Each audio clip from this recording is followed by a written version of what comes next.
Berita terkini, Pakistan menembak jatuh 5 jet tempur India, 3 merek Rafale buatan Perancis, 1 Su-30 dan 1 MiG-29 buatan Rusia.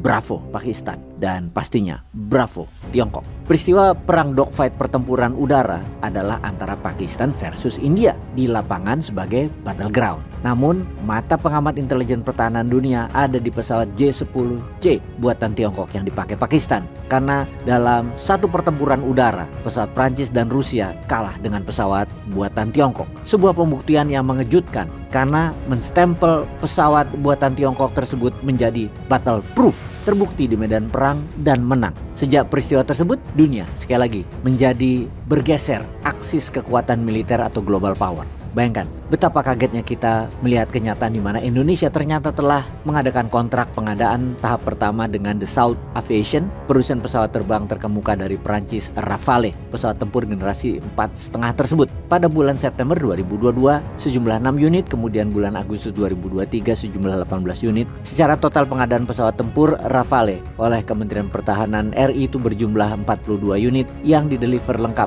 di tahun 2026. Indonesia membeli 42 jet tempur Rafale senilai 8,1 billion dolar atau miliar dolar, atau dalam hitungan rupiahnya hampir 200 triliun rupiah. Kalau dibandingkan dengan jet J-10C buatan Tiongkok itu satu unitnya yang hanya 40 juta dolar, dengan uang yang sama kita bisa memiliki 200 pesawat tempur J-10C. Dalam pertempuran antara Rafale dan jet J-10C di perang Pakistan-India, pengamat militer berkomentar yang sebaiknya sobat sendiri yang baca. Saya tidak bacakan, ini kalimatnya.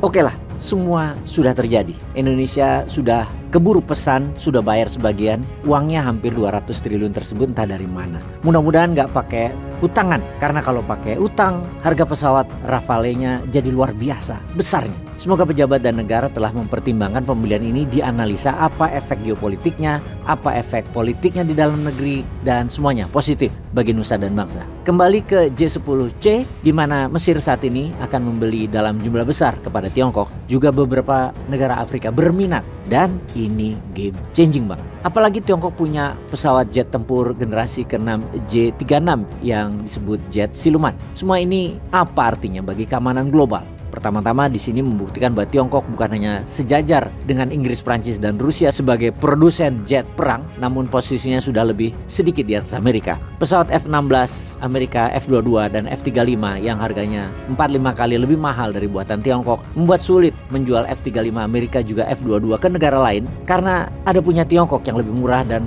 battle-proof jet fighternya juga. F-35 memerlukan waktu 18 bulan diproduksi satu unitnya. J-36 memerlukan waktu 10 bulan untuk Tiongkok membangun yang sama. Jet fighter F-16 adalah pairingnya atau lawannya J-10C-nya Tiongkok. Tiongkok punya 3.150 J-10C, sementara Amerika memiliki 2.250 F-16. Sekali lagi, fakta ini mengejutkan dunia. Harga jet fighter F-16 adalah 70 juta dolar, bahkan versi yang lengkap hingga ready for war itu 80 juta dolar. J-10C jet fighternya Tiongkok ready for war nggak lebih 45 juta dolar. Lalu kenapa peminat F-16 itu berkurang di militer dunia? Karena Amerika bukan hanya jualan senjata, namun ada syarat-syarat politik tertentu yang memberatkan sebuah negara atau banyak negara. Bahkan alih teknologinya tidak akan diberikan oleh Amerika. Juga maintenance dan spare partnya sangat dibatasi. Tidak seperti J-10C-nya Tiongkok. Tidak ada tekanan politik dari Beijing, yang ada hanya business as usual. Bahkan jet J-10C dipakai perang melawan Tiongkok pun Beijing gak peduli. Dalam hal pesawat F-16 yang dibeli Mesir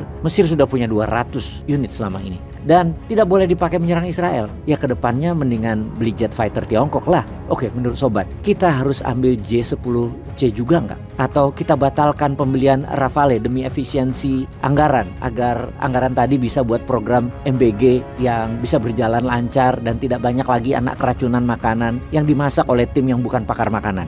Bagaimana komentarnya? Peace.